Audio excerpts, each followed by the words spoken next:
Sam Logue here for irishboxing.com. Absolutely delighted to be joined by trainer Dave Coldwell. Dave, first of all, how are you doing, mate? That was some fiery weigh-in. We're at the weigh-in here for Wood Conlan. What did you make of it?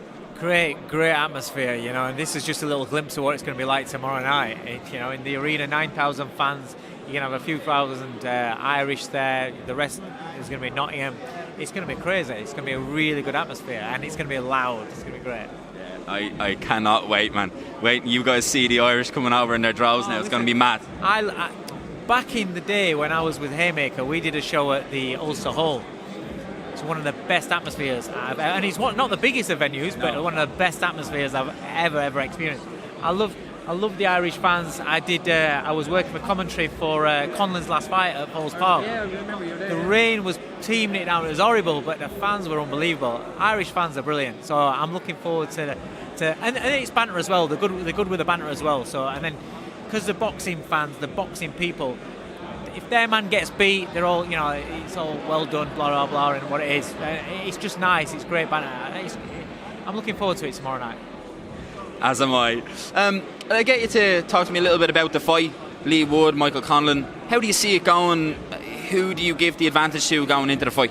It's such a good fight.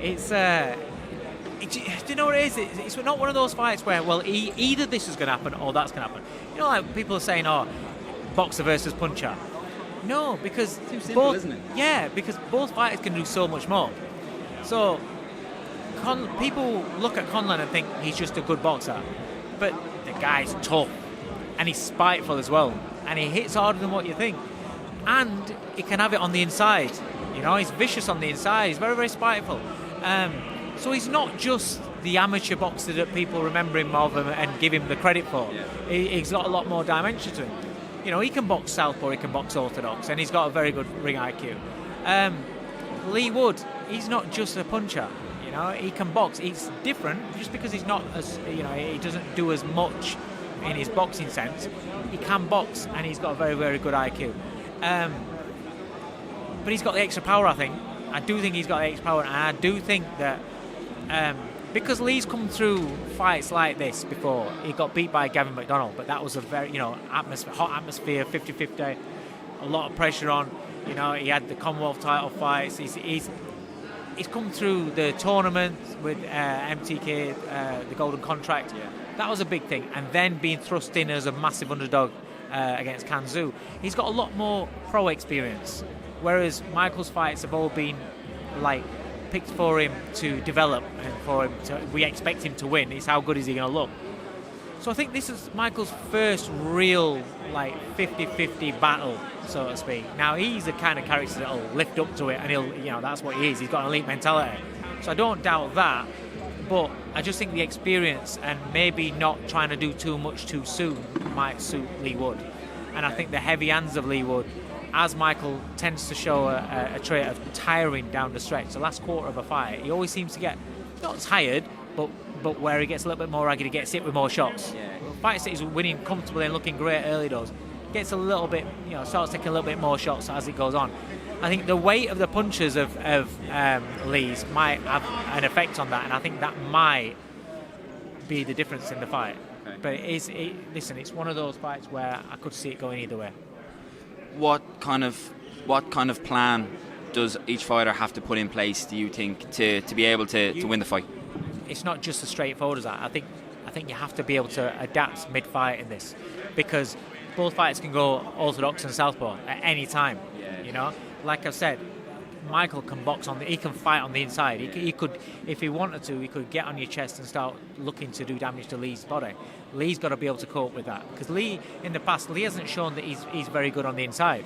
Yeah. So that might be something that they look at. But I do think that you have to be able to adapt in this fight, because this is a fight where I think could change as it's going along. There could be ebbs and flows, different looks, fighters giving different looks to each opponent, you know, be it a long guard, be it non-punching activity.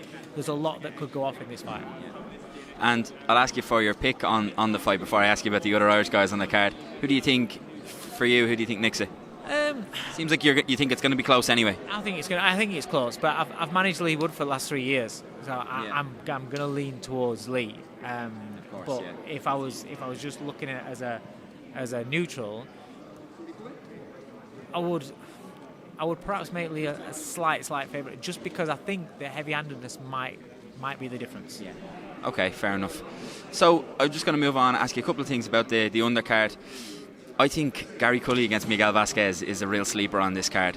Talk to me about that fight, and have you seen much of Gary Culley, and what do you make of him? I think I've only ever seen Gary box once, and I was just struck at how tall he is and massive for the weight. Now you look at him and you think he's going to be weak, but then he can bang.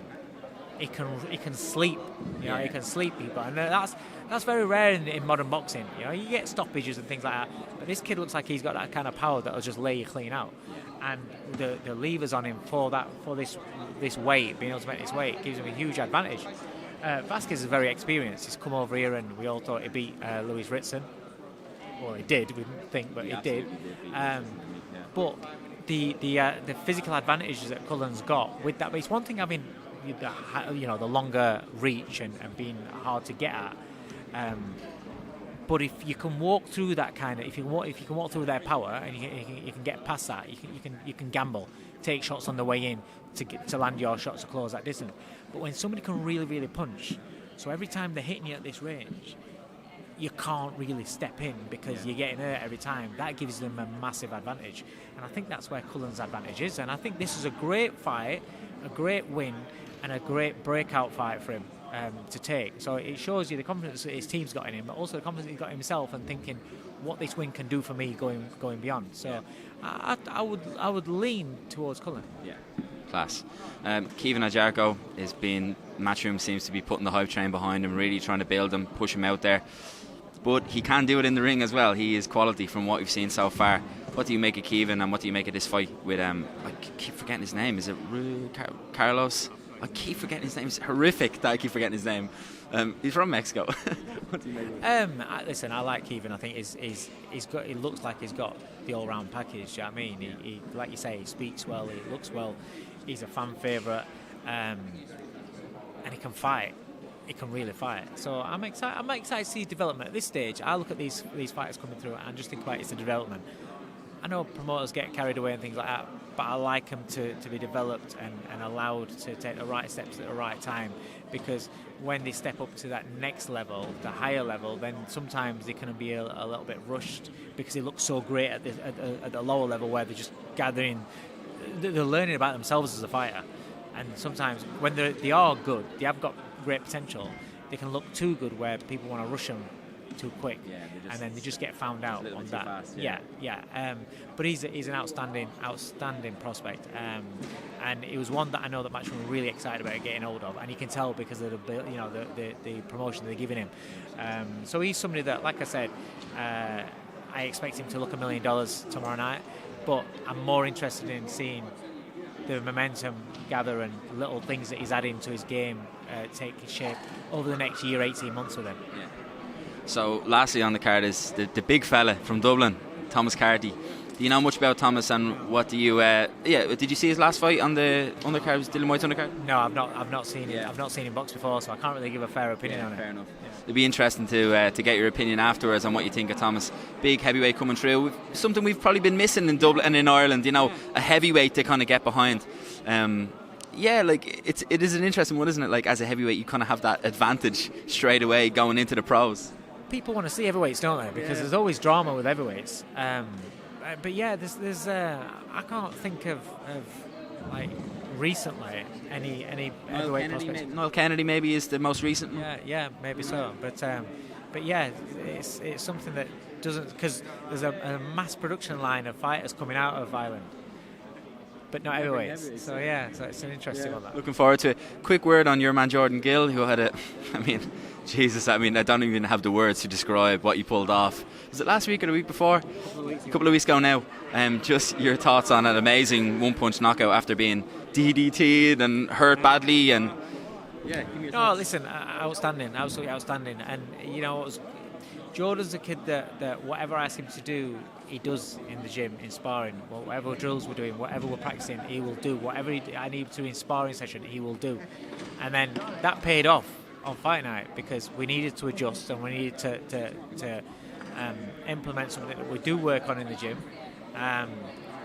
for that reason. And he did it. because he had confidence and trusted in it. And the first wave of attack that he was blocking and riding on TV, he doesn't do his defence justice. Ringside, you saw one of the judges after, they said to me, so what he did there in that corner was outstanding defence, and that's what it was. And that's something that it's not just something he just figured out he could do on Fight Night. It's something that he knew he could do, so he could trust himself. And I could trust him to give him an opportunity to try and get through it, because this is for a European title. When you're fighting for titles, major titles, you are going to get hurt. You can't just jack it as soon as you get hurt and that's it, because this is what makes fighters different to everybody else. Whereas things get tough, majority of people think, oh, well, that's not for me. Get punched on the nose, oh, that's not for me. Fighters are built a little bit different, and you've got to give him. Listen, don't get me wrong. If he was on them ropes and his head was getting bounced about and he was getting hurt, or if he wasn't responding to what I was asking him to, I would have pulled him out, no doubt. But I had to give him every opportunity because I know what he's capable of. And I know my fighter inside out, and he knows me inside out. He knows that we've got to trust, and so I trusted him to be able to do it and to trust in his own defence, and he trusted in his own defence and trusted me to listen, and you saw the end result. Absolutely, and I think that speaks to that's like a great answer for. I think, as I saw you get not necessarily a lot of criticism, but there were people saying, I think you should have pulled him out. And I think what you've just said there. We work on in the gym. Yeah. I could show you now sparring footage where what he's doing there on Fight Night is the exact same as what's happening in my gym. Apart from his legs are fine in the gym. But the reason for doing that is what happens if. And that's what I'm prepared for. Yeah, 100%. Dave, I'm going to leave it there. Thank you so much for your time. Thanks for talking to IrishBoxing.com.